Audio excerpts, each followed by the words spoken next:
अभी हम 10 नंबर गुमती पर हैं और यहाँ जो है तो मालगाड़ी से टकराने के बाद जो है एक युवक जिनका उम्र 21 वर्ष है, उनकी दर्दनाक मौत जो है सो इसी प्रकार से आ रही मालगाड़ी से टकराने के बाद हुई है। आपको बता दें से यहाँ से मात्र 200 मीटर की दूरी पर यह हादसा हुई है। बता दें कि 21 से 22 वर्षीय मधुबनी भवारा के रहने वाले गुड्डू नाम का एक युवक, जिनका जो है दर्दनाक मौत इसी पटरी पे हुआ है।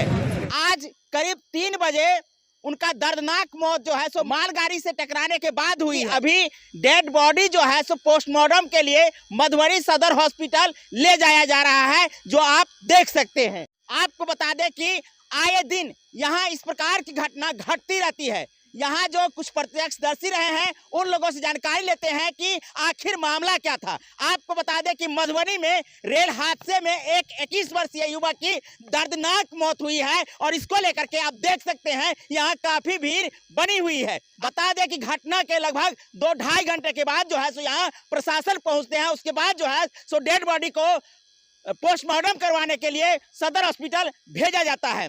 कोई जानकारी नहीं है। युवक ट्रेन से आया, गाड़ी वहाँ पे लगाई अपना, और अचानक लोग आवाज देते रह गए। अचानक गाड़ी से क्या सुसाइड का मामला है? नहीं, कोई मामला नहीं, कोई मामला रहा होगा कि यहाँ कोई मामला ही नहीं है। कुछ मामला नहीं है। नहीं, लड़का बहुत अच्छा था। इसके पिताजी भी 1 साल पहले इंतकाल कर गए, ठीक है। और ये औलाद में सबसे बड़ा लड़का था और अपने छोटे प्रत्यक्षदर्शी देखे होंगे, अगल बगल की तो जानकारी आप नहीं, कोई जानकारी नहीं, कोई जानकारी नहीं। क्यों भैया छुपा रहे हैं? बात बोल रहे हैं, कुछ नहीं है। अपना नाम बोल दीजिए भैया। मेरा नाम राजू अंसारी। तो आप देख सकते हैं कुछ भी बताने से लोग मना कर रहे हैं। कुछ लोग का कहना है कि यहाँ जो घटना घटी है इस घटना की जानकारी हमें नहीं है, और कुछ लोग जो है सो जानकारी देना भी नहीं चाहते हैं, क्योंकि घटना कैसे घटी है, कब हुई है, ये जानकारी लोगों को नहीं है।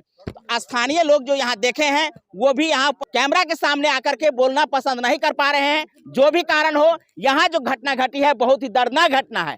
आपको बता दें कि एक भैया बोल रहे हैं कि आप लोग टीआरपी के लिए आते हैं, तो हाँ, टीआरपी नहीं बल्कि जो घटना घट रही है ना उसको जरूर दिखाने के लिए यहाँ हम लोग पहुंच जाते हैं और दिखाते हैं, तब जाकर के आप लोगों को भी पता चलता है कि घटना क्यों घटी है। क्या वो युवक यहाँ सुसाइड करने के लिए आया था या क्या कारण था जो आज उनका जो है यहाँ दर्दनाक मौत हुई है।